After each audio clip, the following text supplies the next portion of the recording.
Welcome, modern day mystics, fellow truth seekers. James and Justin here, and today we have a special interview on the docket. We got Rahul N Singh, aka the Bearded Mystic. He's got his podcast and he is a fellow YouTuber.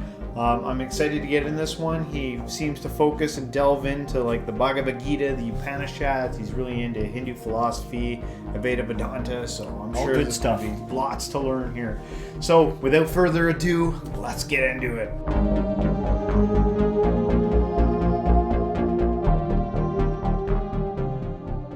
Rahul, thanks so much for being on the show. This is great. I thought, like most interviews we do, I think it's always a good place to begin by letting our audience know a little bit about where you come from. You've got quite a journey that you've been on. You seem to, like, you're into the like Hindu philosophy, Advaita Vedanta, and I guess maybe tell us a little bit about your journey and how you got to be in this place as the Bearded Mystic. Well, thank you for having me on. I really appreciate it. And, coming onto your channel is an honor for me. So I definitely really honor it and respect it from the bottom of my heart. And my journey has been one where I've been brought up in a spiritual household. So, there was never a time in my life where I say spirituality was away from the house. It was pretty much ingrained into us. The only thing was it created a bit of conflict in the sense of in the satsang I would go to every Sunday, we talk about a formless God. And then on every weekday, there'd be the school assembly and they're talking about the Christian God, which kind of they personified, so which had some sort of form. And it's just that created a conflict that only came out when I went to university. And I was like, this is super confusing. I do not know what God is. And that's when I say my journey truly began. And with the help of obviously my guru and the scriptures, I went into kind of investigating, well, what first is God? And is it really separate to me? Because if it is, what is the point then? So then I read Osho. That kind of brings in this, weirdly enough, it actually cleaned the slate for me, which was needed, I think. Osho just cleaned the slate. And the good thing about Osho was he talked about every mystic, every sage, every scripture you could think of. And that was something I really liked. And in a time before the internet. Yeah, exactly. Even now, in the age of the internet, how many people can talk on so many mystics and masters and teachers? So I read him. Then, obviously he then talks about people like Ramana Maharishi, Sri Ramakrishna, and, you just then go into the kind of rabbit hole of non-duality. And eventually reading all that, I then consolidated, what I could view as God, and that best explanation was Advaita Vedanta with Nirgun Brahman, and that just made sense for me. And then for the last couple of years, only then I've been voicing what I've found. I've been I spent a lot of time just making sure I knew what I truly had faith in before I present anything. And then the channel came about, and what's actually happened is the more episodes I've released, the more I feel like I need to learn more and know more. So it's done wonders for me in the sense of I feel like the more I share, the more I need to know more. And actually, the more you share, you open yourselves to learning and relearning anything as well. So today, I think I would say I'm in a position where I could say, at least intellectually, I am comfortable with knowing what the truth is. Experientially, I want to keep working on it because I don't think there is an end point in that in that space, in the integration. Wow, amazing. Yeah, that thing about constant, the more you learn, the more you realize there is to learn. And, it just sort of reminds me of, gurus being like, a good guru will never admit he's a guru because, and this aspect of considering everybody your teacher and couple that with the infinite nature of reality. Yes. And one of the things that I've been doing lately is trying to rest in uncertain, like, because there's such this knack to like want to mull things over and then wrap it up in a bow and have it settled, and trying to get used to sort of sitting in paradoxes, resting a little bit in not fully answered questions and just sort of waiting for the answer to come, or,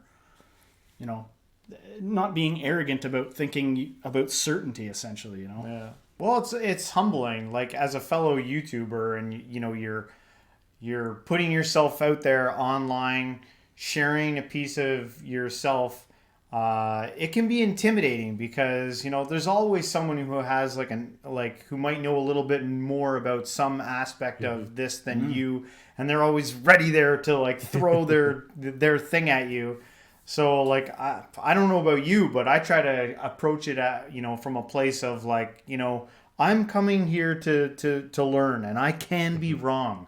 Like I tried to like express like I can be wrong. These are just thoughts, and we're just doing it online. We're sharing online here, and I'm willing to grow, and yeah. It's hilarious because this is the age of information, and there's arguably been probably never better time and resources to gain knowledge, and lo, you still are like, man, I'm an infinite student. I like Yeah. You were talking about Advaita Vedanta there. As you know, on our channel, we have people from all types of faith watching our channel here. Maybe to the person who's new to this, what would you say to that person, like as an introduction to like just maybe lay out a basic foundation for them? Where would you start? Yeah, that's a good one, and a difficult one at the same time, because it's a philosophy, obviously, as we know, that's very rich in terms of its literature and its practices. But essentially, to make it easier to understand, is Advaita Vedanta is that philosophy which tells you, which guides you to experience an inherent oneness, not only within your own self, because obviously we are dual beings essentially in the beginning. We have an ego self, and we have a self that seems to be watching the ego, but also oneness within the whole of existence. And what Advaita Vedanta does through obviously techniques and through studying and learning, we understand how everything is really just this Nirgun Brahman. This Brahman, which means, I would say, is the vastness of existence, and it's formless, it's imageless, it's causeless, it's partless. You cannot find one end of it, you cannot find the beginning of it. And that, how you get to that is really the experience of understanding what is our consciousness, what is awareness, and is there any limit to our own awareness? And it's through that self-inquiry we get there.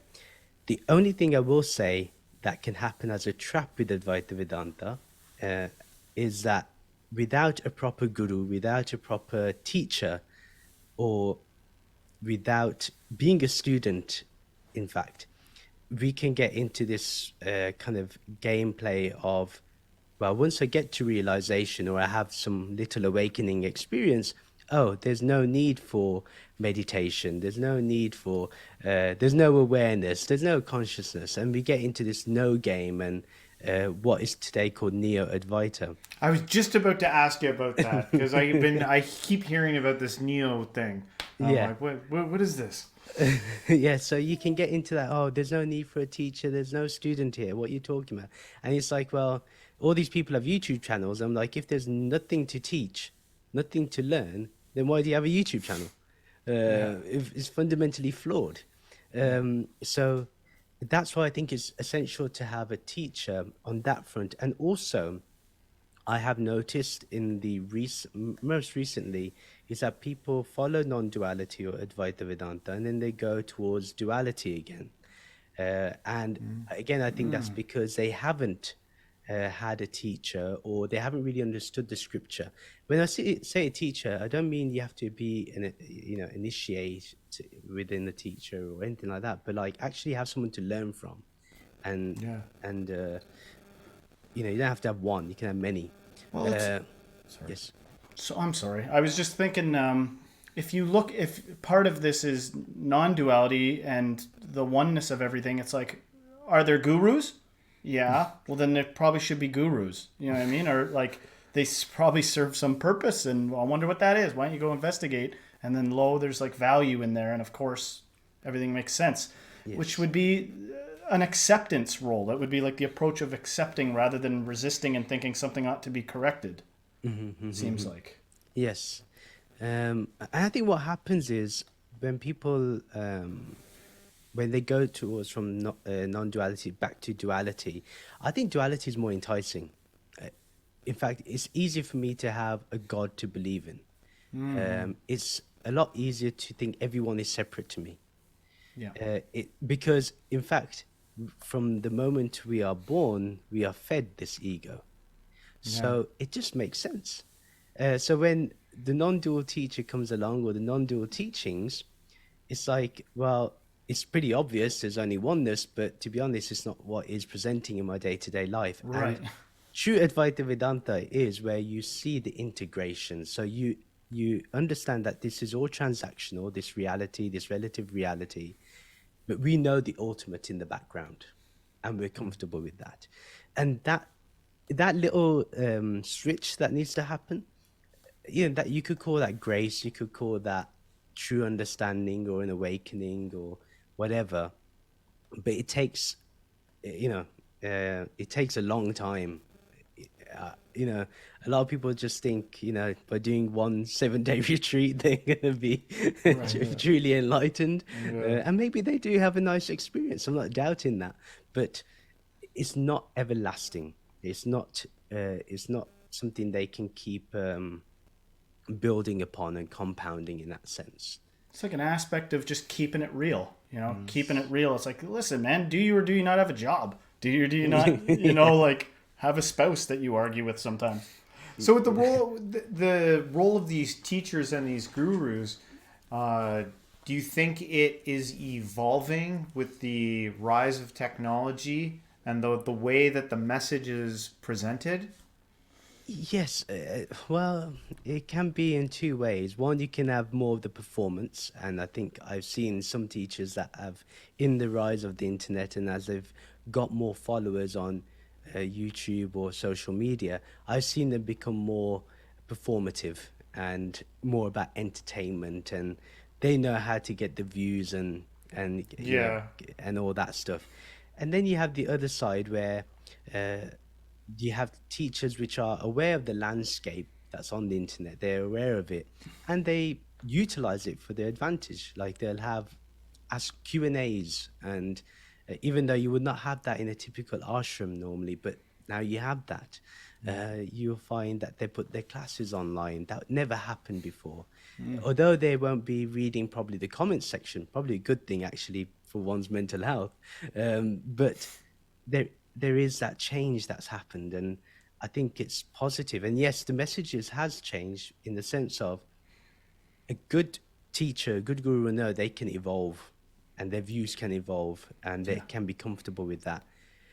The ones who I think are going to find things challenging is the more performative ones, and they know who they are, and I don't blame them. I mean, if you have the ability to go on, but I just don't think it's genuine. And that's one that gets me every now and then, is the question of performative versus authentic, because some people will be so soft-spoken, like and my conclusion was like, I want to just be honest, so that if I ever do come on here and I am like that, you can generally, hopefully it's the real deal, otherwise I'm going to talk like how I would naturally talk. But I would say that as you progress on the journey, it isn't crazy to think that you soften up a little bit. Maybe you burn out some of that, culturally ingrained sort of fake masculinity, and start considering things like Kundalini, rising to feminine in you. So it's possible. I could see how it would be possible authentically, but I often question how much is this is performative? How much, are you telling me you talk that same way no matter where you are? But I don't judge it either, because I think that it's a great blessing to a lot of people. I think some people are like, look, I could just talk in this really soft, soothing way. And then the people that are coming to me are sometimes distraught. So I'm like more helpful to them if I'm not shaking them awake and instead talking gently. Yeah. I mean, one thing I do really believe in and really kind of have a really strong opinion about is in spirituality, the number one rule is honesty. So authenticity. If you can't be honest with yourself, there's no point being spiritual. There's no point being on the journey. It's just a waste of time. This would be the worst path. I'm gonna choose spirituality to be devilish or something. But it happens, right? Like a bad cult leader or something. Yeah. It happens, and it's happening today. I mean, there's so many, I would say, bad faith actors are out there. But, honesty has to be the number one policy for any guru, I think, or any teacher, or any content creator. I mean, I consider myself a friend to my community. We're all, and I made it very clear, we're learning from each other. And and there's people in the group like Vinay that we talked about who I learn from. And there shouldn't be that barrier. But also, your home life should be the same. If you're one thing at the temple and then one thing on YouTube and then one thing at home, you're opening the door for schizophrenia, essentially, and having different personas. So it's like a Marilyn Monroe syndrome or something. Yeah. Yeah, and it can easily happen. And I think it's important to keep your loved ones close who can tell you, you know what, I think you're being fake here, or I think you're not being genuine here. Oh, I think my wife's called me out a few times and she's like, you said this and look at what you're doing now. And it's true. And wives are the best for that. They'll when the whole world lies to you, you can count on your wife to give you the gears. Even if it's just to show you that, listen, buddy, somebody will still disagree with you. Yeah. Which is, it keeps you humble, and it keeps you, because that's, if it exists, then it's supposed to exist. And yes. Now the role of the student, because there's so many options out there now, I always got this impression that like a student should be like under one master and like learn under their tutelage. But like with so many options right now, is it good or bad if a student is learning under multiple gurus, trying to take more of like a holistic approach? Like a Renaissance student. I think in the beginning it may be good to have that approach. I think in the beginning, because you want to see what guru clicks with you, essentially. You'll find the guru that will kind of be with you throughout. And then with that guru, then give your whole attention and your whole being to. But again, I would say gurus should be open to say where they're limited. And if they find another teacher that can guide the student further, they should be open to do that. And in India, that happens. They'll say, oh, I only know this much. Go to this person if you want. That's so refreshing. I love that. I love the idea of somebody who could very easily pretend to know everything saying, I don't. So, I just find your whole attitude on honesty really refreshing, because it's, we kind of live in there's a lot of opportunities in the modern day to be deluded or deceived that not honesty is the way, right? And then you get way off the path. And one of the it's like, you want to be guru-like, just start being honest, and all of a sudden you'd be super guru-like. You know what I mean? If you're authentic with yourself, And I think sometimes gurus look around, or maybe that's not the right word, just spiritually advanced people, I'm trying to do quotation marks.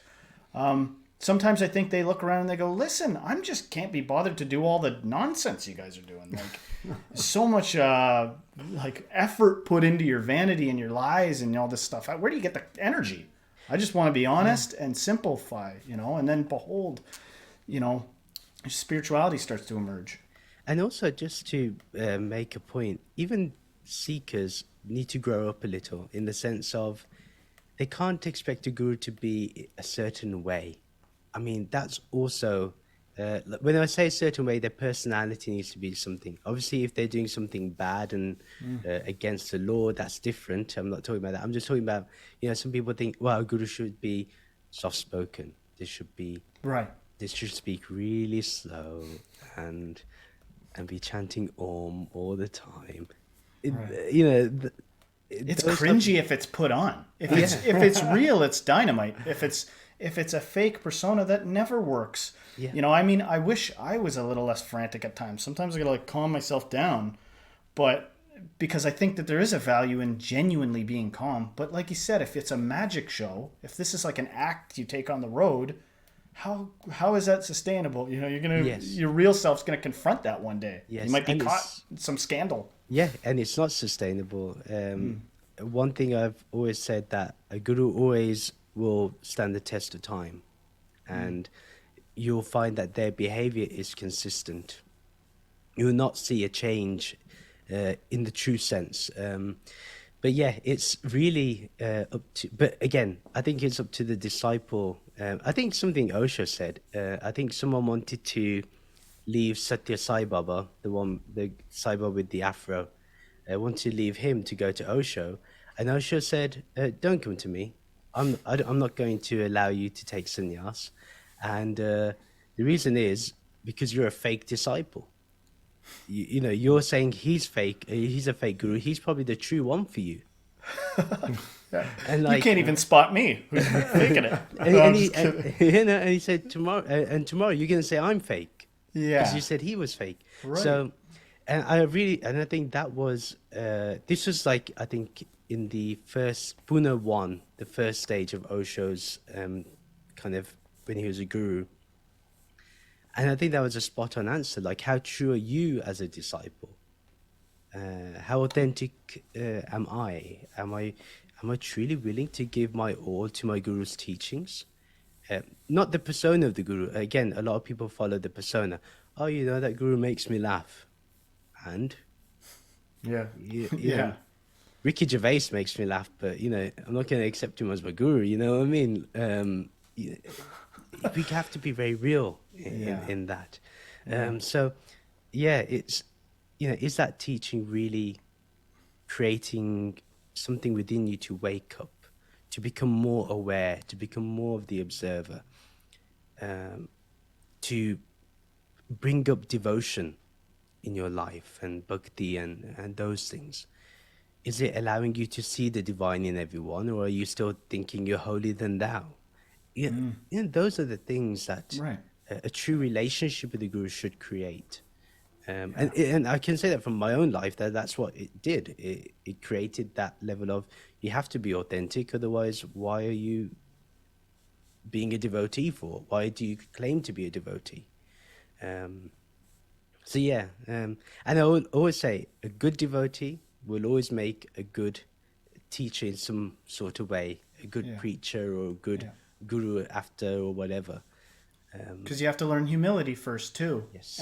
And honestly, it sounds like kind of fun. Like, we're humans, we love connection, and that's a really beautiful connection. I got to imagine. I've never had a personal guru or something, but having somebody sort of to help you keep devoted, there's rich with potential good things there.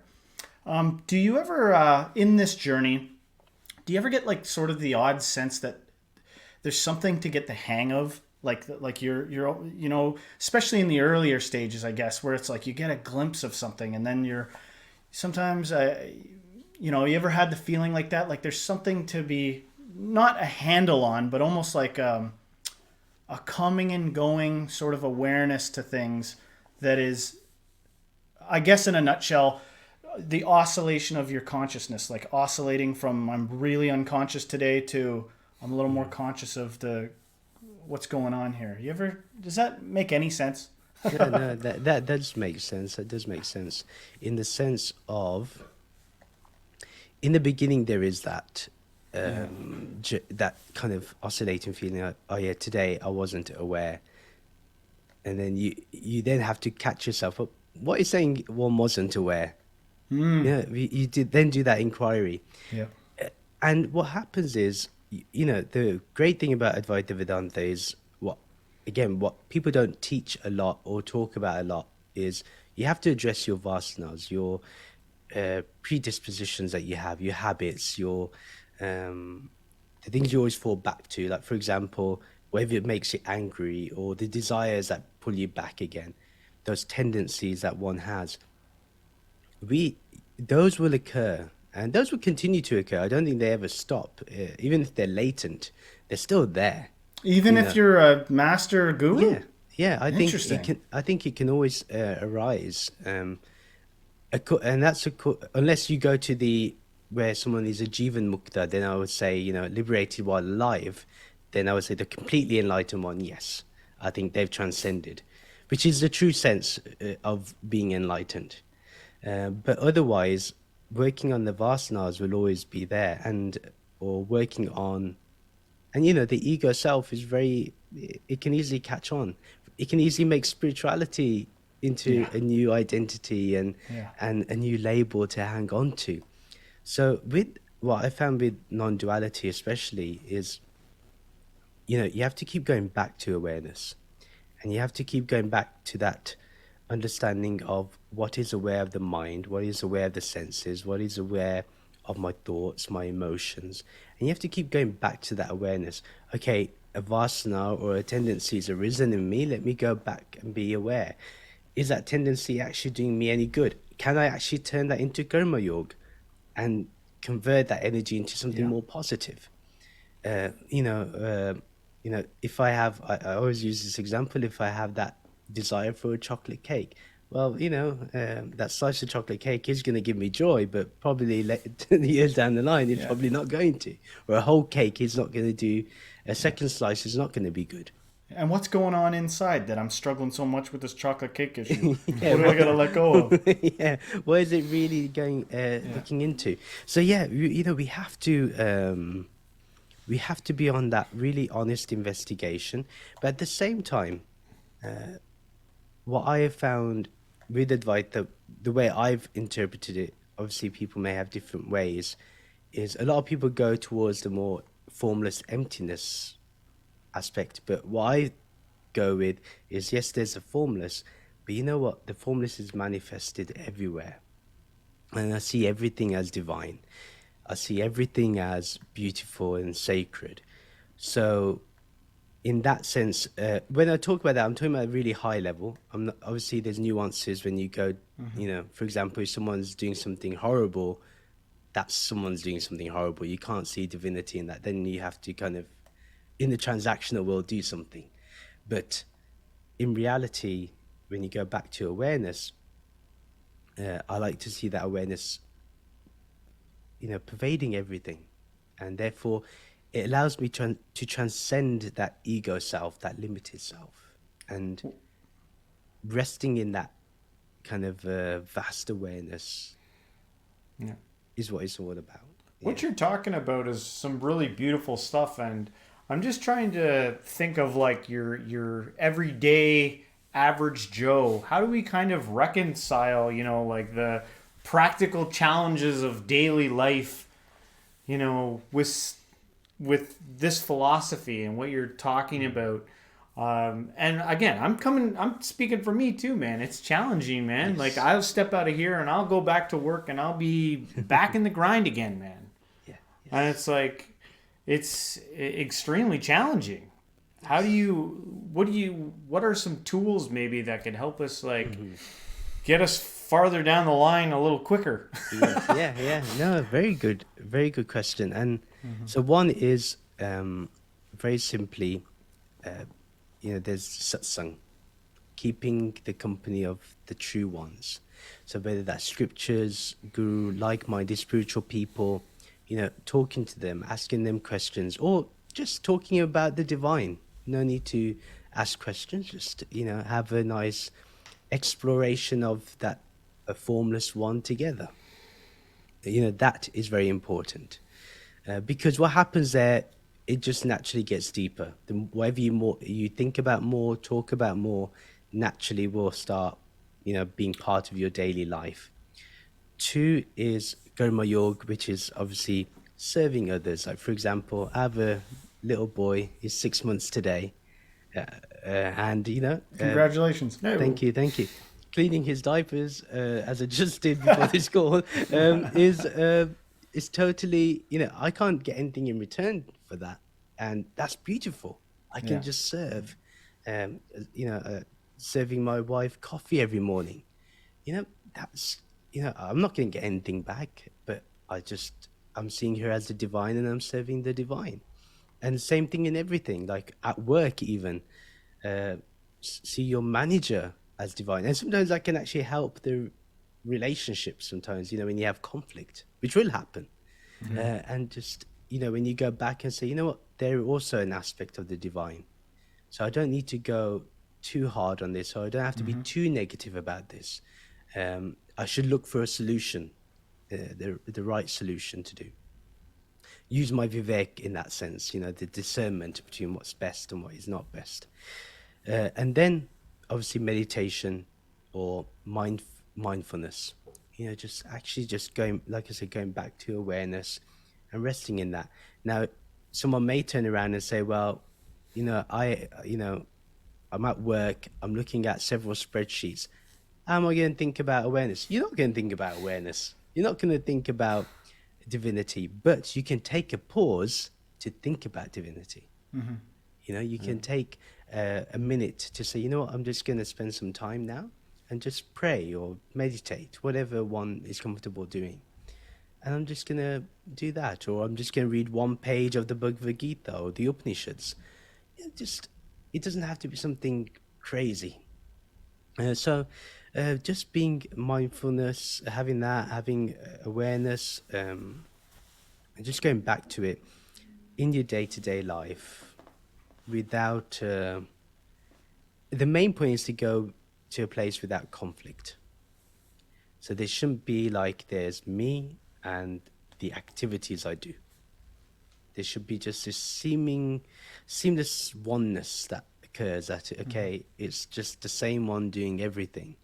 And everyone is the same person just trying to do the best that they can in their in the reflection of that one pure consciousness.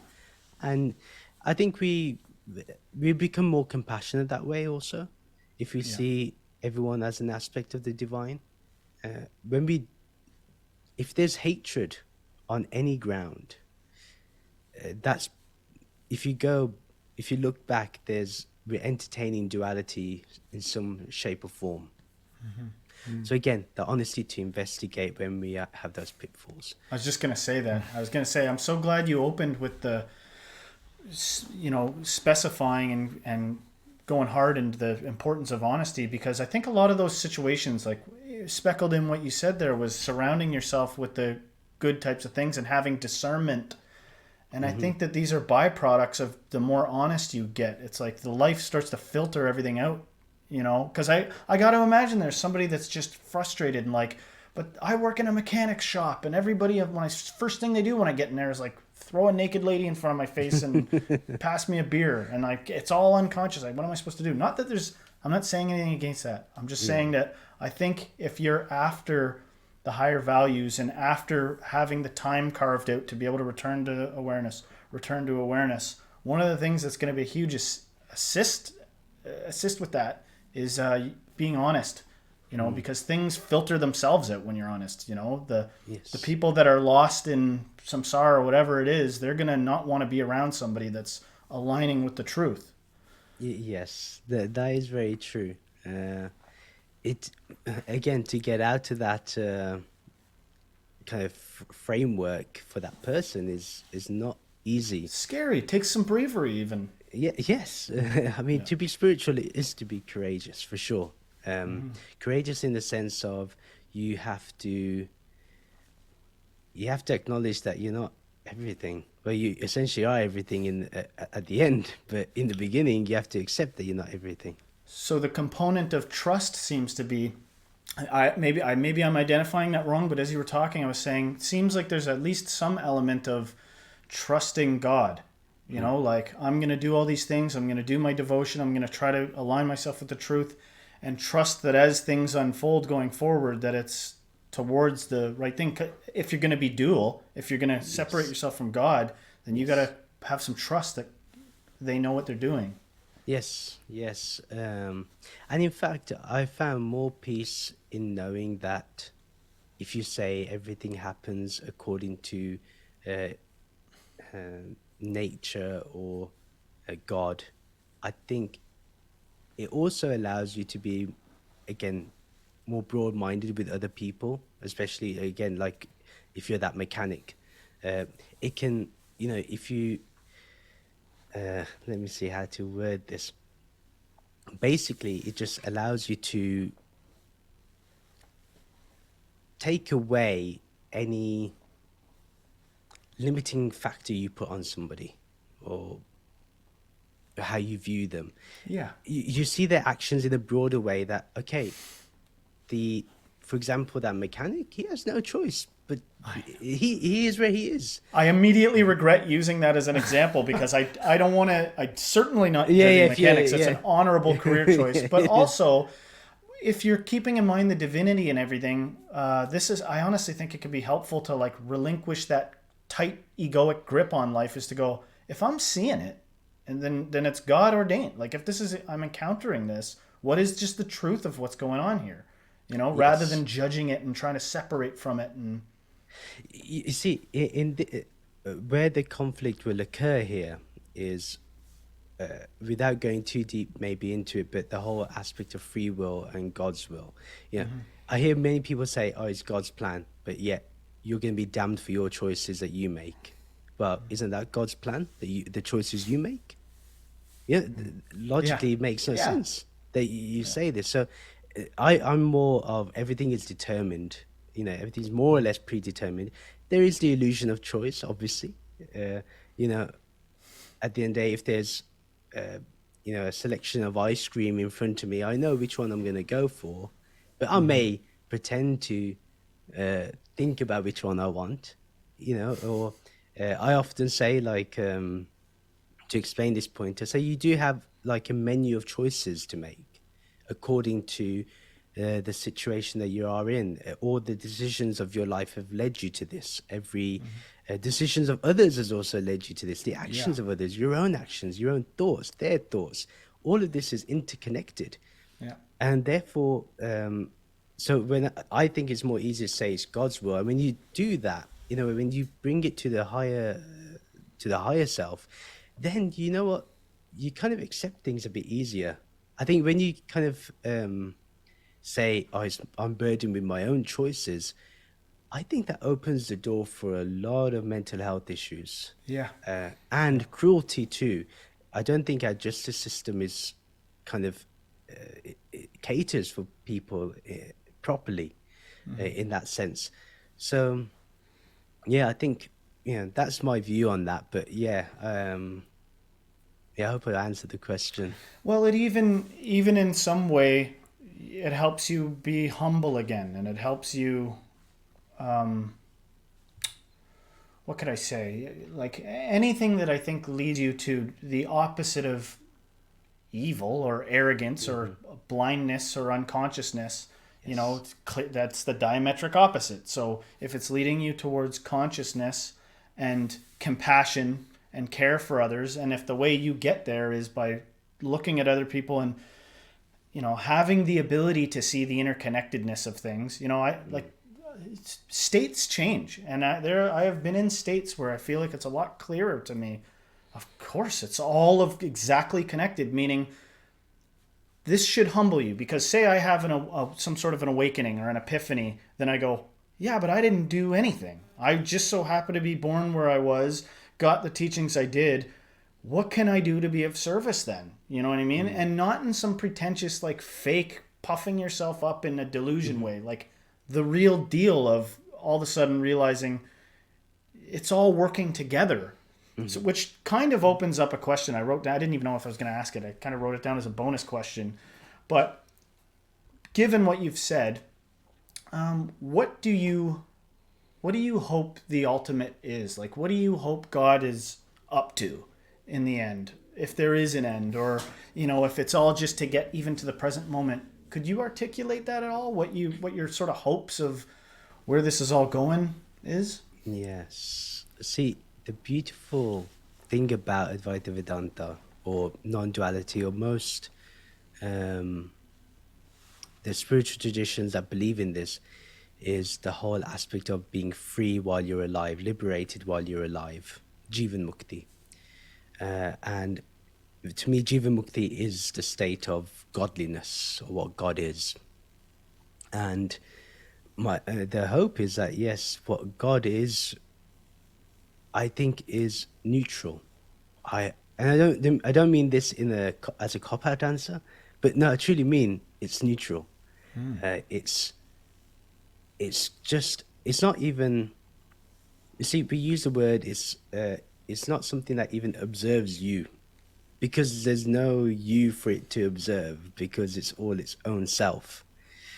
So the realization that should come in this limited form is that, actually, you know what, I can be completely neutral, and that is a state of true happiness. That's true freedom, because you know what, I don't have to go and entangle myself into viewing the worlds in pairs of opposites, and I can transcend both good and bad, and Yeah. good and evil, and hot and cold, criticism and praise, which is a big one as we're YouTubers. So those are so for me, that state of godliness is right here, just really present here. It's not going to go anywhere. It's not going to disappear or dissolve. It's let me just say, as clear as day can be, that state is. So my hope for what, and that's what the scriptures are saying as well, and what I have experienced in meditation somewhat. I wouldn't say I've got there yet, but at least I've had a nice little, what's it called? When you go to a store and it's a nice little sample I got. Yeah. And you still get something to look forward to. Yes. The deeper things, it's like, yeah, if you're in the right place, you can even accept your not there-ness yet. And you're like, I can even sort of revel in my ignorance to some degree. Like, I think that's what I just said might be a little hard for people to chew on, but there's something to it, like there's something to this idea of getting a glimpse of God, in the sense of understanding that it's okay, even that you're not there. Well, I was kind of wondering that through maybe this type of self-realization, yes, it can produce an outstanding being of selflessness, but can it produce the opposite? Could it produce someone who's wildly selfishness? And is it possible that there might be players in this reality that are using maybe some of this philosophy in a negative aspect, and that's why we see so much corruption in the world? Yeah, I think so. I think it's pretty evident. I don't think we have to go far. If someone wants to search up on YouTube, and you can see those people that I would say have had some level of realization, for sure. I don't want to kind of knock if they've had any experience or not, but say, if I give the benefit of doubt and say they have, I think I've heard the term Zen devil before. that's kind an of interesting one.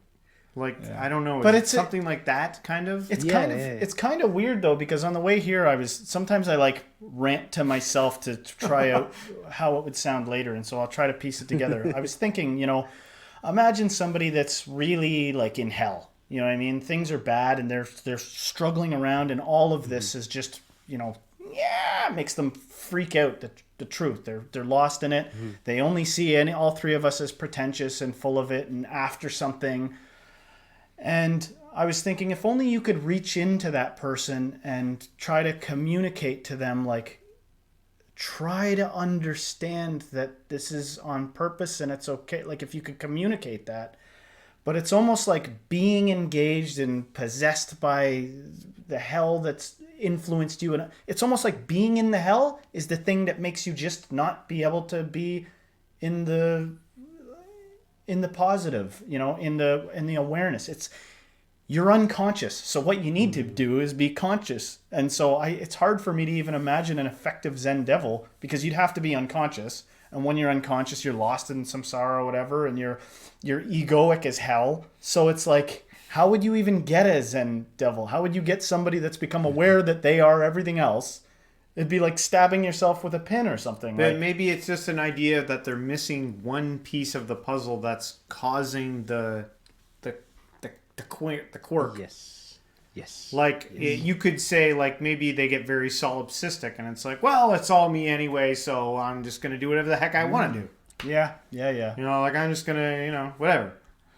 But that seems like a not true awakening to me. You know what I mean? Like I see what you're saying, but Well, they missed that thing. it's an identification still, though. It's like an identity that you're assuming. I'm solipsistic, so it's all me, and so it's not a relinquishing of the identity. I don't know. Am I making sense? No, you're making sense. I know it's reminding me of I think it's Adyashanti that's talked about. I think there's a book. If I'm not wrong, it's a book. He spoke about how like a lot of people have awakenings. I think I alluded to this in the beginning. Like people have some sort of awakening, but they think it's enlightenment. So they think they've reached the highest. So they just actually stop growing. Yeah. Yeah. And a lot of people, as they're going up the ladder, there's even a book about this. I just read the title and I thought it was interesting. It's halfway up the mountain. You know, they're just going halfway up the mountain, but they thought they've reached the peak. Yet another escape latch to remember to be humble again. It's like almost like you always could be deluded. You always could be. So, you know, but that's important. It's almost like I've been trying to think of humility as a gift, because, you know, back at my house, my daughter and my wife really hate when I get arrogant, even if I'm kidding around about it. Like if I say something bombastic, they always got to cut me down to size. And I've been seriously trying to think about it. Like, what is so bad about arrogance? You know, like, and trying to identify what that is. And it seems like a big part of what it is shrouded in, like what goes around arrogance or inside of it, is insecurity and fear. You know, you would not be that way if you were positive, everything you were taken care of and God was in control and you knew better. There'd be no reason to be braggadocious or arrogant. Yes. And so that's maybe the repulsion from others when it comes to that. It's not sincere or something. You know, it's also, to bring it on a practical level, these people then, when they become teachers, they do two things. One, they add like an honorific title to their name. You know, even although they may not have gone through some lineage, you know, they've just suddenly they become the world teacher, you know, and nobody knows how they got to that title, but they've named themselves that, you know. I see it all the time, especially today.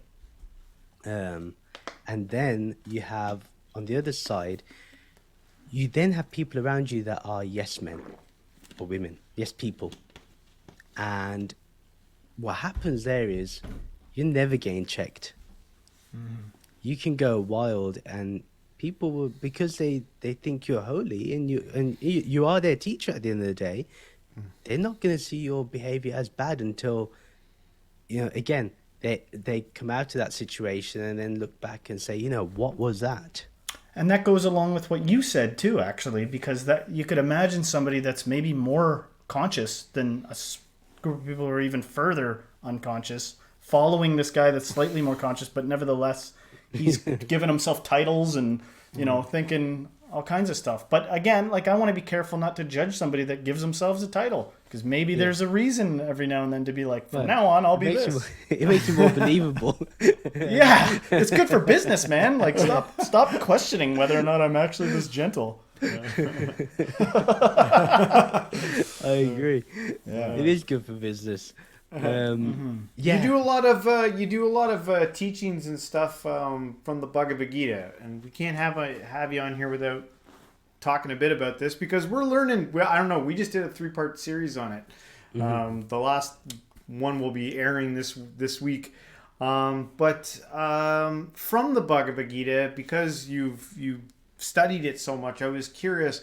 Maybe you could pick like one teaching from the Bhagavad Gita that has been like the most influential for you, that has helped you in your journey. Yes, that's a good one. And it's actually, you don't have to go too far into the Bhagavad Gita. It's literally in the second chapter, the Sankhya Yoga chapter. And really, it's that just teaching of what is real and what is unreal. What is unreal is that which is changing all the time or modifying. There's some sort of change that happens to something. And if there's some sort of change, that is ultimately unreal. But what is changeless? And the Bhagavad Gita tells you that's the ultimate reality. That's the Purusha. That's Brahman. And the second chapter, once you can then discern between the real and the unreal continuously, that builds up vivek, the discernment aspect. When you build up the discernment, then you are able to see reality a lot clearer than you would normally previously. And with that becomes a mind that is more steady. And again, like I said, it's clear, steady, and naturally you can't really get ego from it. That's the other thing, because if you get arrogant or you kind of think, oh yeah, I know it, but something's just changed from unknowing to knowing.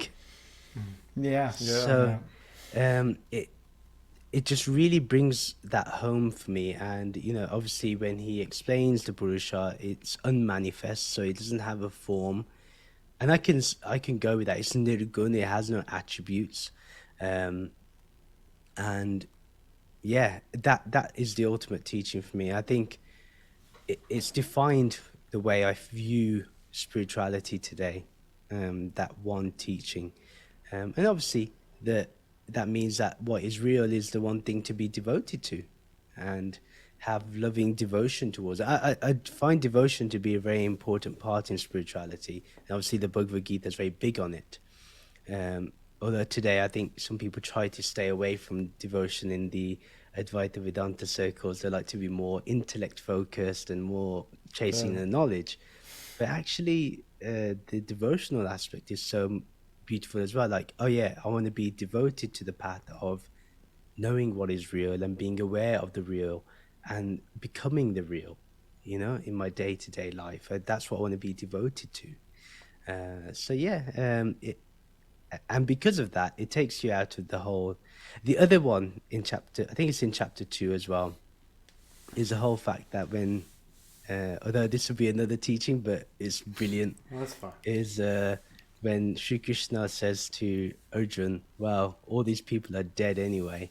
So it doesn't matter. They've already been killed, so you're not doing anything. And again, that takes one away from being the doer. That then means that one can transcend karma, which is the whole point of spiritual, which is one of the biggest points of being spiritual, is to be beyond action. Therefore, the fruits of those actions will not come to you, positive or negative. Yeah. So both of them. People like to say, oh yeah, I don't accept the negative, but actually don't accept the positive either. Don't identify with it. Yeah. So those are the few teachings from the Gita that I really like. Yeah, they're wonderful, and you've articulated everything to do with this so well. Like just the importance of not disregarding devotion and stuff like that, and that there's important stuff in there. You've articulated it and argued for it well, or spoken for it well.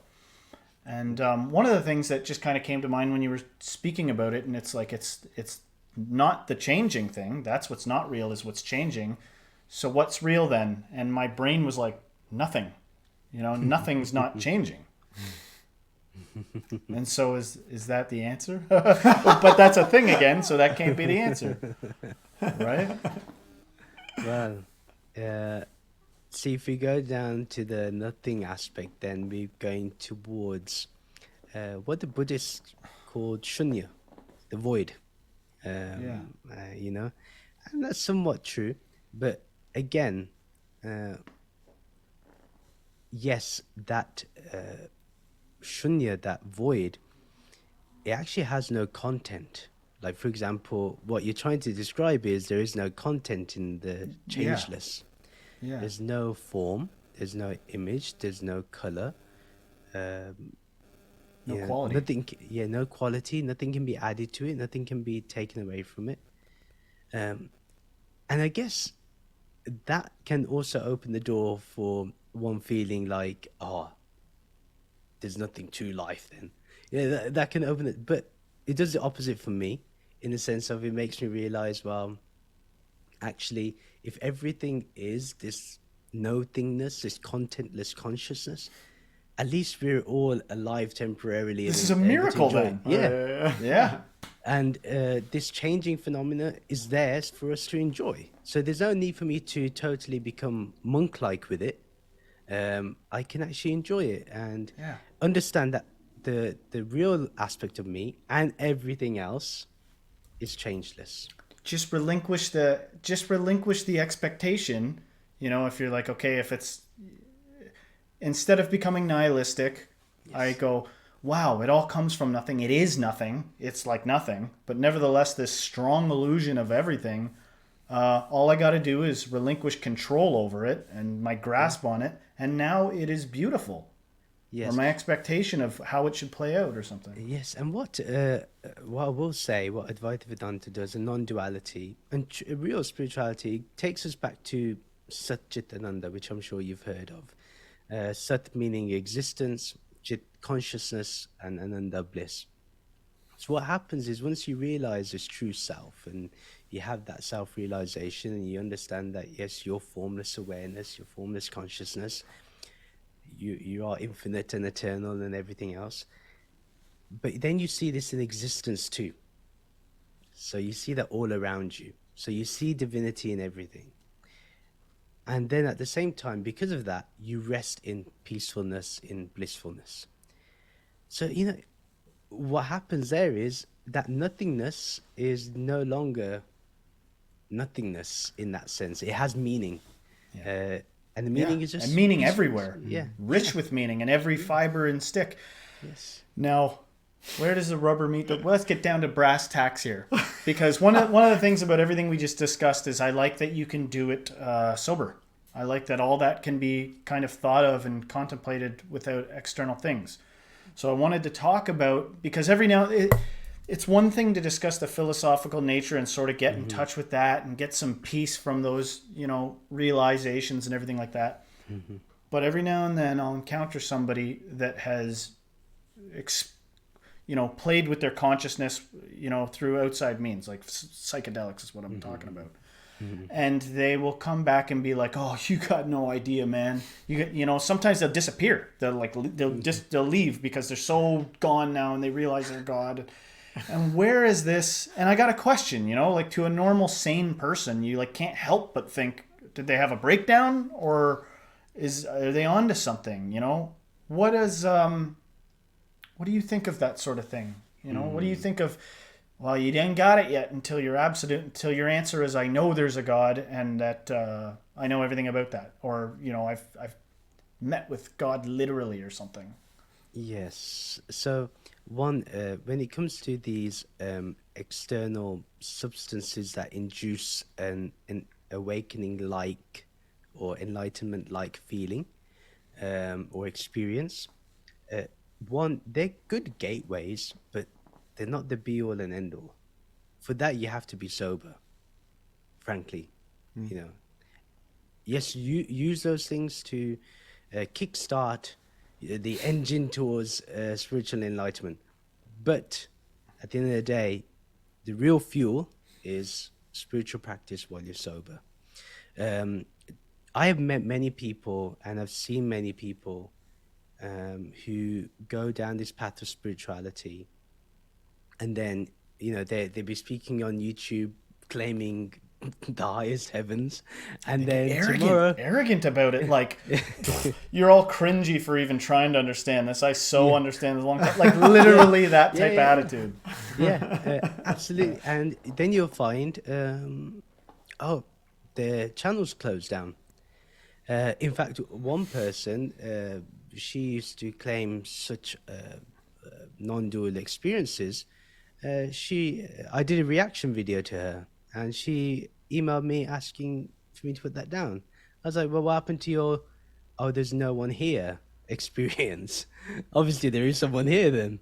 I said, maybe, and I'm trying to warn people about people like you, who are, you know, Yeah. as you meet people like that, and a lot of people, a few friends who, let's say they're spiritually minded, but because they become reliant on the substance, they go down depression, anxiety, panic attacks because of that constant use of drugs.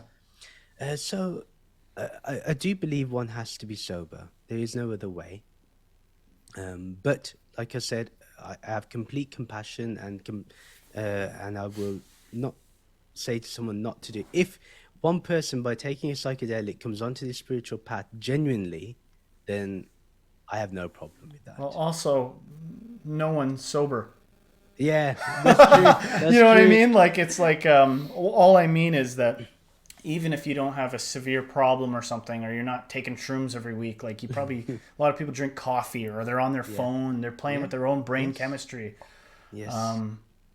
And so there's that humbler, that great humbler again, is like, dang, I can't get it. I can't get a hold of it. And so got to just let go again. Go return to let go and be the eternal student. Yes. I got another brain buster here for you. I don't know. Okay, so again, we react to lots of different faiths out there and stuff like that. And I'm curious, is there a possibility, is there a way for people in other religions using other spiritual texts and stuff like that to come to the understandings of, say, like the Bhagavad Gita or the Upanishads, or just figure out Advaita Vedanta through their method by accident, or by, like, is it possible? Yeah. It depends. For example, in the Bible, I think Jesus says the kingdom of heaven is within, or something along those lines. Now that's a completely non-dual message. Yeah. But is the interpretation that the preacher's giving on that line, in fact, they probably will avoid that line more than explore it. But, they won't talk about it. So, yes, in every tradition, there is that non-dual aspect, whether that's in the Quran as well, or in the Torah. Yeah. But what I will say is they are the East and the West. Obviously, they're considered Western religions, but they obviously were sprung up in the Middle East. They are two different philosophies of how to get to the truth. Two different paths altogether. And why I found him, if you just look at the numbers, there must be something going right with the East, in the sense of how many people have ended up going to self-realization or God realization. There must be something. Yeah. But again, someone can make the argument for the Western religions too. Yeah. But I find there are two different paths, and it's best not to say, yes, believe that they're all one, like inherently, like just have respect and honor for each tradition. But to try and say they're all saying the same thing, I would say we have to be a bit careful. In the East, we say karma and reincarnation. In the West, it's somewhat karma, but and then Judge not lest ye be judged. Yeah, but I think a moral big teachings. part of that thing is because I feel like I have encountered the odd person that's sort of like a Christian mystic. They're cornering some pretty great epiphanies and stuff like that. Yes. I think it's a cultural thing too. It's that it's a different stream, because I don't know if I heard a term about, like, there's 84 streams and they all lead to the same river, or they all lead to the same ocean or something like that. But I think it's a cultural thing too. It's that, you know, maybe people have a tendency to just get a little more legalistic, or just inject some capitalism into the religion itself, so that it gets, because one of the things I used to do is would go to things where there were Christians and be like, what about the part where he says the kingdom's within you? What about the part where he says you shouldn't, you know, build up treasures on earth? What about the... And that was just shut down. You know what I mean? Like, people just oftentimes, they want to go to the sermon and hear the preacher that's wearing a nice suit and going to tell them how they can fill their bank account. It's like, this is not even spirituality anymore. You know, it is, because some of it's about how to be happy and how to be grateful to God. But it's, when, like you said, the numbers are different when it comes to people that are actually, like, become so awake that they're not capitalist anymore, or whatever, you know. Not to say anything bad against it. I'm just trying to articulate what, you know, piggyback off what you were saying. I think I read somewhere recently that at a church, the preacher, I think it was a joke maybe, that the preacher was talking about the Sermon on the Mount, and the congregation left and said, "What is this lefty nonsense that the..." Yeah. I think I've heard that myself. That's hilarious. Yeah. But it's somewhat true. But look, people are leaving the church. Even I've heard, I mean, at one time Islam was one of the fastest growing religions. I think that's heavily slowed down. Well, I see a lot more ex-Muslims out there than I used to. For sure. It used to be a rare phenomenon. Now you go on YouTube, there's a growing number. And there's a reason why a lot of these people are leaving. I think there's a whole book on this as well, on why people are leaving the church. But without going into criticizing them and that, I just think at the end, people are looking for the results. And until you can give them a path that can give them a real result, they are not going to just go by faith alone. You cannot guarantee me something after death. I need to experience something now. I need to, and you know, I'm not talking about some miracles or healing stuff, something more deeper than that. And I think that's why Hinduism, Buddhism has really grown in the West now.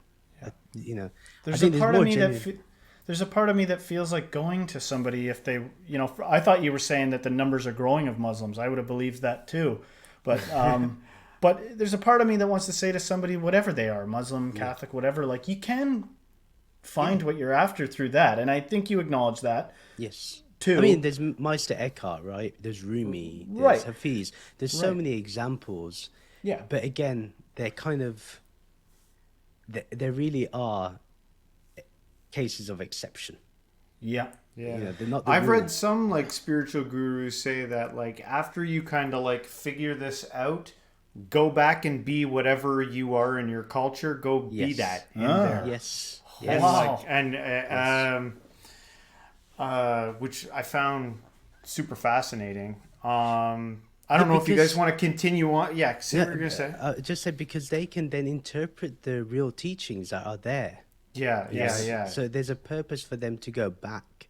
And yeah, religion shouldn't look to convert you. It should be there to enhance what you're currently studying. Or if you find, obviously, the other path to be more viable for you and you vibe with it a bit more, that's different. But yeah, that's what I said about the Bible. I was like, I've cherished the Bible more now that I decided I didn't, you know, like in the process of being like, I'm not going to listen to this anymore. And then returning to it after exploring the Eastern mystical stuff, it's like, this is mystical, you know, and full of non-dual teachings. Yes. But at the same time, is it fair to say that there's a little bit of a balancing act too? Like, let's say, for instance, the West's been hyper-materialistic, hyper-earthly, even transforming somehow religion into a materialist pursuit. And the East has been steady, that selfless awakening approach. Is it safe to say that the West is now raising their consciousness but the East is now pursuing more medical, technological, like financial pursuits to like raise them up to where the West even is. Does that make sense? Yeah, I totally agree with you. Like there is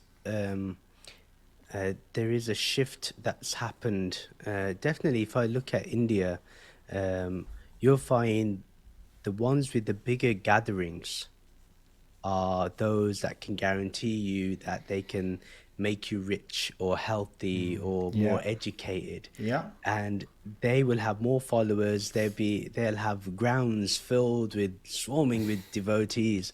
And the little ashram that's teaching the absolute reality is, How did that happen? Like, how did it? Because one of the questions before we did this was I was wanting to ask, like, is there room for personal development in this? But it's I don't even like the question, because it's like one of the things that might dawn on you in this pursuit is that personal development is somewhat bull crap, and that you don't want that stuff that whoever's pitching you that book is trying to sell you. Yeah. You know? I mean, yeah, there's only so much Tony Robbins or Jay Shetty or those people that they can provide. So you can fret about wanting stuff you don't yet have, so that you don't feel complete all the time? Yes, and spirituality is about understanding that you don't need anything to be fulfilled. But yeah, it's happening in India. I mean, it's rather sad, in my opinion, because they have the best teachings that one can ask for. Assuming that everyone is kind of knowledgeable of Sanskrit, yet they have no real value. They it'd be easier to believe the person that can write down your parents' name and he has some clairvoyant powers and that's more important, or someone who can give you a mantra to become rich, or do they call them parts, havans, these massive prayer meets so one can become rich or get rid of their personal issues. It causes so much egoic pain, and it's almost like, okay, I could make you rich, but what if I could make you never care about being rich again? And they're like, their identity is going to be like repulsed by that. What the, you stinky lazy hippie? I don't want to be anything like that. It's like, you don't get it. Your desire to be this other thing, like, I never want to be one of those flakes, that flakes out and is detached from everything. That's what's making you suffer. You could solve it, but you want to be identified with something. Ask people, like, how would you like to live in a world without money? Watch them be like, well, no. Yeah, depends on who you ask. Yeah. That's true. Like, that's true. It's crazy, man. It's like, that's true. See, these approaches that they have is the whole carrot and stick. So literally in my own life, I had the choice. At one time my parents went to a guru that would say, do these mantras and you become rich or whatever, and or stick with the path that I had. And I stuck with the path that I had. I said, at the end of the day, the path that I have tells me that there is the formless, and you know what? It also tells me there's bliss at the end of it, and that I'll never get rid of desire. So all these mantras, if I go on this path that my parents end up changing to, obviously they left that path eventually, but I said, when's my desire going to end? How much richness am I going to get to till I say it's enough? How much can you guarantee that I will not have any problems in my life? Otherwise, what's the point of this? So I want to get to a point where I can transcend problems, desires. I'm not saying they don't come into my life, but I know how to deal with them instead of... It's just amazing how much gets revealed from unplugging. It's like you are in the Matrix, you're walking around, but it dawned on me at one point that like my entire character, my entire identity is made out of like, what's up, loser? What's going on? Just like constant bombardment from the world being like, what's with the frowny face? Like, come on, we're all get involved, get competitive, get involved with all of it.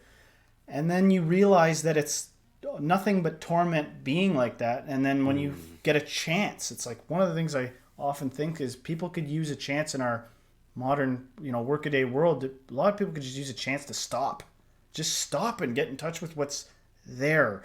And they think that it's, well, I do. I have a 30-minute meditation on Wednesdays. Right after I hit the gym, I force myself to sit still. It's like, that's not what I mean. I mean, sit still long enough to see what's really going on with your addictions and see what's really going on with your entire character you think you are. Because it's all a facade. We severely lack that getting away, which is hilarious because like people want to be like Jesus. The Christians in the West, they want to be like Jesus. I always say, well, what was the first thing he did? He spent 40 days and nights in the desert. Have you done anything like that? What did the apostles do after Jesus left? They spent 7 days in an upper room, doing nothing. But so many guys. Buddha did something similar. So all did of Muhammad. them go off but we have none of that here. Where it's like because there's so much pressure. It's just like gotta get the bills, gotta pay this. Like people can't even afford, and it's like they get 2 weeks a year, and they're like, well, if I only get 2 weeks, then I'm going to Florida, or I'm going to a Vipassana, and I better get enlightened. Yeah, you know what I mean? It's such a backwards approach. No, that's true. That's so true. Yeah. No, I wish some of those retreats would be like, do not think you're going to get enlightened here. So sometimes they'll be like, you got to do this. This is how this will break you through. It's like, before they go, tell them to not expect that at all. Just stop being so frantic and unconscious. That's it. It's capitalism that's ingrained into the spiritual institutions today. Yeah. I mean, we can't run away from that. I mean, it's happened. And it's not bad in a way if there's some good being done. Like, for example, there's a lot of the spiritual institutions that do a lot of good work in India. Like, they got hospitals, schools, and all sorts. There's so many good things that they do. Obviously, they don't do that so much here in the West. I'm talking about the Eastern schools. But yeah, I mean, if the problem, going back to the main issue, is like you can't unplug yourself. I mean, at the end of the day, even if you ask for 2 weeks, it's like they look at you as if you've asked, if you've done the worst crime in the world. I was in traffic one time and I was like having some epiphanies, like at work in traffic, and I was like, oh, I gotta write this down. And it's right away, like you're pushed through life so much. And by the way, I don't want to harp necessarily on capitalism, and I certainly don't want to harp on people that are keeping the lights on. Or be like, oh, good for these normies to go do all this stuff. I don't even mean that. Like, I think that the wisest person will recognize, like, you can probably find spirituality anywhere, even on a battlefield, like the Bhagavad Gita, there's no excuses here. It's not like you can turn, I gotta get away and unplug, into its own thing that's a foothold too. Yes. It's just really, it just seems, the illusion is that it's so hard to get at the truth, but it's just stop believing all the lies. It's not, you don't have to get to the truth. You just got to not actively engage in the deceptions, which is a tough thing to communicate sometimes. Yeah. If only, there was a time, I don't know if you felt that, there was a time maybe like 10 years ago where I felt like we were going down that route where corporations were starting to question, like, are we really... do people I think do need to unplug. Yeah, we need to do more mindfulness and all this. But although there's been more on wellness today in corporates, but it's not getting rid of the mental health problems that are still popping up. Because potentially it's because that capitalistic mentality is still comes in, like, okay, well, we've identified something, here's the characteristics of it, it's a real disorder, and this is what happens. There's such a overemphasis on appropriately labeling and controlling and having the right language to identify and separate and all this stuff, which I want to be careful not to say it's wrong. Like, I think that we need doctors and we need psychiatrists and all of it. It's just it lacks the ability to sort of see beyond it or something. It's like, if you can't see all of that for what it is, you'll be sort of lost in it. I wish I was better at sort of not being vague. I think you're doing a good job. Yeah. in terms of your channel, for the people that come to your channel and they're watching it, what is the main overall arching message that you want to like relay through the bearded mystic? Yeah, good. This it's very simple. Is we're a community that's looking to learn. Obviously, I may be the face of it, but really, it's a community where we all learn together. We sometimes meditate together, but essentially, it's I want people to get a good foundation of spirituality, if anything, just a good foundation. Then later on, if they go to a guru, they go to any teacher, at least they can be decent students. If I can create people like that from my channel, I would say my job is done. That's all I want. And and also to have a more open approach and to be respectful of other traditions. And I mean, I do reaction videos and I'm critical, and I am, and I will criticize, and but at the end of the day, there's always something good you can get from those traditions too. Like I'll be very honest, like on my channel, there's been quite a few videos where I've criticized the Hare Krishnas. But I will tell you now, I don't think there's any group that can do kirtan or chant like they do. Hands down. Like, I think they're brilliant at what they do in terms of chanting. Yeah, but philosophically, I disagree with them completely. It's two different, their duality and I'm non-duality. But I would like people to still see the positive in different traditions as well. So, that's what I end up wanting. And I think we've created that. But also, be able to use our discernment, see the bad faith actors out there. I mean, we were talking about one specific guru in our WhatsApp group today. I mean, just raising the fact that, again, when capitalism comes into that and how bad how it pollutes everything. So the channel is about I guess it's about keeping it real. And keeping it, keeping it real, keeping it honest, and if you want something further, I'm not saying that what I give on the channel isn't everything that one can have. It surely does provide that, but I think it should open the room for others to kind of say, you know what, they need a teacher. Because I'm not a teacher, I'm not a guru, I'm just a friend on the path, and therefore they should go. But I'm trying to find, actually, just being very honest with you, I'm trying to find a way where I can make this my day job, so to speak. So we hear you. What's coming down the pipeline is creating a course which will give them a good foundation in spirituality, and through that create a community, and without the trappings of the guru or anything like that. I think that sounds awesome. I mean, you said so many wise things. And in terms of one of the things I've had to come to terms with is all this is recorded, and there's earlier versions of this that are hyper cringy. I regret, But one of the things I loved Osho saying is I'm gonna contradict myself. Yes. It's how are you supposed to? Are we gonna speak or are we not gonna speak? We can sit in silence, but if we're gonna speak, there's gonna be a learning curve, and we may change how we thought later on. But I can tell that the essence of what you're saying is has a lot of potential to be helpful. It was just so well said. Everything that you said. And so it's been fun for me. I hope the viewers like this. Yeah, because this was a lot of Rahul, fun. I want to thank you for coming on the show and keeping it real. Thank you. And maybe to close out, you could let our audience know exactly where to find you, what you got going on, and anything like that. Yes. So right now you can go on my website, which is thebeardedmysticpodcast.com. I'm on social media, but I tend not to use it as much. But you can find me on YouTube, The Bearded Mystic Podcast.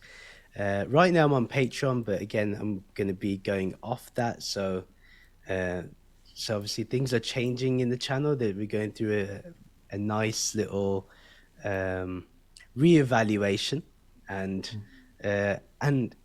just to go on to what you said, I've said this before, that in 5 years' time I may say something totally opposite, but that's the whole point of learning. And again, with the podcast, 2-3 years down the line, I've had to reevaluate everything. So you can find me on social media. I have a WhatsApp community group, and we share all sorts there. I used to do meditation sessions every week, but with the newborn, it's been quite difficult. So I've had to go back on that and do it on the odd occasions. But yeah, otherwise, if anyone does ask me a question, like on social media, I will always answer.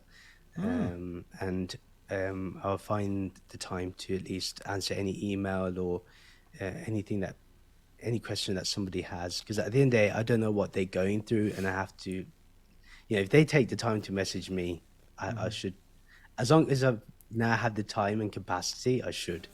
That's amazing. If we become Joe Rogans in the future, then maybe we have to redo that. But yeah, just so everyone's clear, I'm not anti-capitalist. I still like money. But like, honestly, just to say a little something about that, it's like, even when I say capitalism, I don't always just mean the money side of it. It's like it's a whole mentality of I'm going to get in there and I'm going to talk the loudest. I'm going to dominate everybody because I'm consumed with a misguided sort of egoic selfishness is what I mean by that. I don't mean the system even. Yeah. But anyway. My guru once said, and this, I think it was a comment towards capitalism. This was like when I was around 17, 18. So it was a good 20 years ago, good 19, 20 years ago. He said that even if you win the rat race, you're still a rat. So there you go. I think that woke me up in the sense of, it doesn't matter how much you get successful, you're still going to be the same egoic, individualistic person. So That's a good saying. yeah. We'll leave it on that note. I could definitely. I feel like I could talk forever. I really enjoyed this. So, thank you so much, Rahul, for being on the show. This was fantastic. Until we meet again. yeah. God bless. Take care. Thanks. It was awesome, man. Bye bye.